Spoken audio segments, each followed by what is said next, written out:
We've all been there. You run out of filament, head onto the internet, and suddenly you're faced with loads of options from different companies. They all look the same, the pricings vary, they're all labelled PLA or PLA+. It makes you wonder, what's the actual difference between them?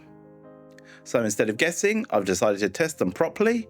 I'm Rav from CraftandHue, and today I'll be comparing 6 well-known black PLA filaments, all printed on the same printer, using the same settings, straight out the box, to see what the difference the filament itself really makes.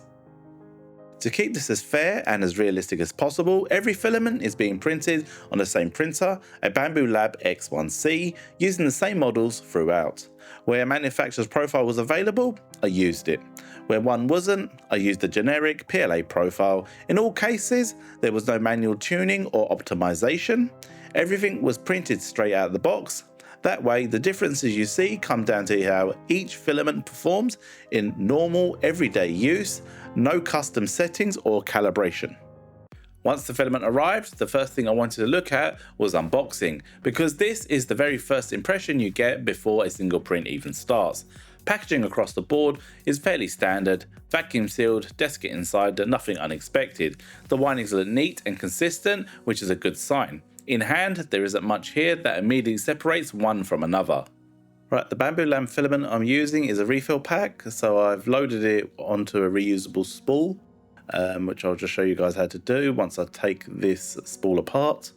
And what you have here is you're going to have a little tab on the spool, and on the refill you will have a little notch cut out right next to the RFID tag.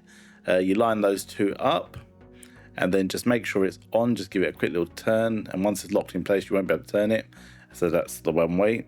And then what you do, put the lid on, and again same thing, it's got a little lock on it, so once you've got it in, just give it a quick tug to make sure you're in, and then you just take off these straps, which keeps it all, the whole spool tiled together. I think there's 4 of these tabs. Start on the tab away from the start of the filament, otherwise you will undo the whole lot. But yeah, so just undo these and you're done. Before putting any of these through the printer, I just wanted to do a quick quality check just to see what we're actually starting with. Each of these is advertised as 1 kg of filament, so I weighed the spools to see how close they are out of the box. Some small differences are normal, but it's still useful context before we start printing. I also checked the filament diameter at a few points on each spool. Across the filaments I tested, measurements generally fell between 1.74 and 1.75 millimeters.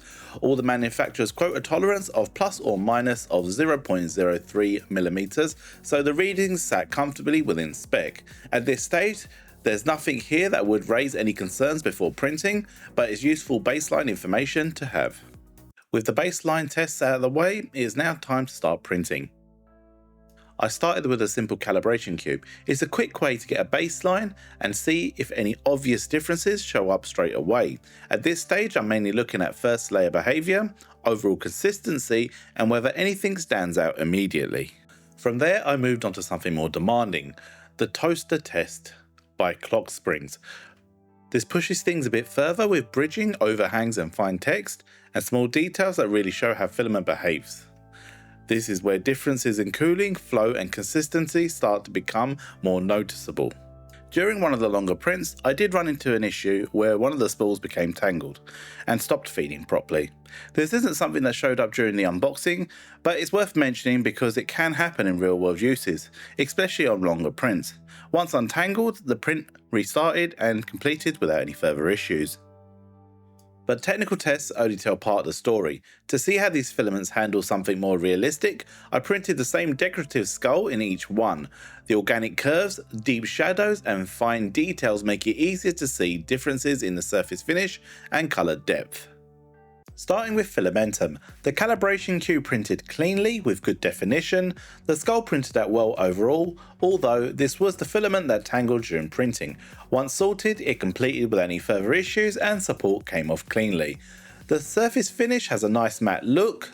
The Toster did print, but there are visible issues. Parts of the toast are missing and there are layer lines that are more noticeable. We'll take a closer look at this shortly. Next up is Bambulab. The calibration cube printed cleanly with no issues. The skull also printed without any problems, with slightly shinier surface finish compared to some of the others. This was a refill spool, and during printing the filament did get stuck on the spool, but once freed up, printing continued without any further issues. The toaster print completed cleanly as well, with no problems beyond that issue we had with the spool. Next up is overture. The calibration cube printed cleanly and looks good. The skull also printed without any issues, with a slightly shinier surface finish similar to the bambulab filament. The toaster print completed, but there are some issues here that we'll take a closer look at shortly. Next up is esun. The calibration cube printed cleanly and looks good with no issues. The skull also printed well with no problems. The filament has the shiniest finish of the group, but it still keeps the deep dark black look rather than washing out. The toaster print did complete, but again there are some issues here that we'll take a closer look at shortly. Next up is sunlu. The calibration cube printed cleanly with no issues. The skull also printed without any problems. In terms of surface finish, the filament sits somewhere between the bambulab and overture filaments. The toaster print looks good as well, with no obvious issues. And lastly, Amazon Basics. I didn't particularly have high expectations going to this one, but I was pleasantly surprised. The calibration cube printed cleanly with no issues. The skull also printed without any problems, with a darker, more matte surface finish compared to some of the others. The toaster print completed well, although there are a few areas which we'll take a closer look at shortly. Earlier I mentioned that a few of the toaster prints didn't come out perfectly, so let's take a closer look at these now. It's worth keeping in mind that this is a torture test, so results will vary depending on 3D printer, filament batch, and environmental conditions. Starting with Amazon Basics. If you look at the back of the toaster, you can see that the layer lines have become misaligned in this area. The toast section here hasn't fully formed, and it's largely down to the overhangs not printing correctly. When we turn the toaster over, this becomes more obvious as the unsupported areas underneath haven't held their shape. Looking at the print tolerance section, you can also see a small layer shift next to the 0, which suggests the filament started to struggle slightly under more demanding conditions. Next up is esun. From the top the print looks good and one of the toast sections moves as expected. At first glance there aren't any obvious issues, but when we turn the toast over, a problem becomes clear. The toast section that doesn't move has completely failed, which appears to be caused by the first layer shifting and pulling that part of the print off the bed. Because of that, the tolerance section hasn't formed correctly and no longer functions. Next is overture. You can see that the handle has broken off. This was during operation. Looking at the toast sections, there are some visible layer lines, although one of the toast pieces does still move as intended.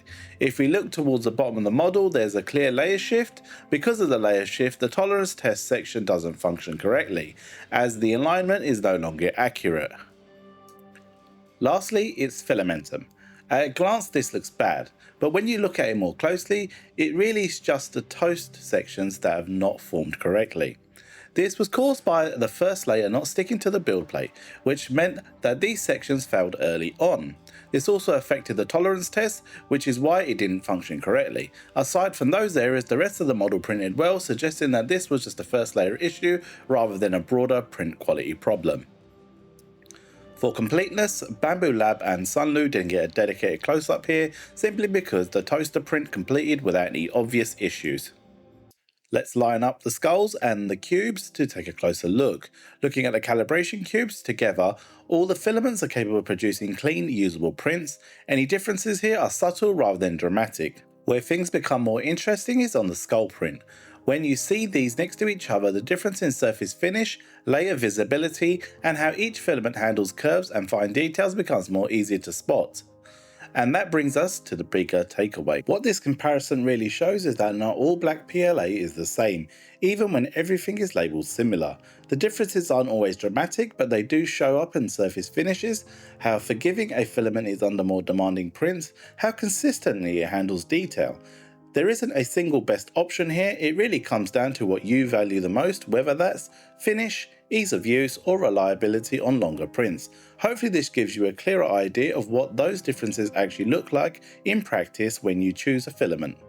Are there any other tests you'd like to see in similar videos? And if you'd like to see more videos like this or have any other ideas for comparisons, let me know. I'll be more than happy to look into them. And if you found this video helpful, don't forget to like and subscribe for more content like this, and thanks for watching.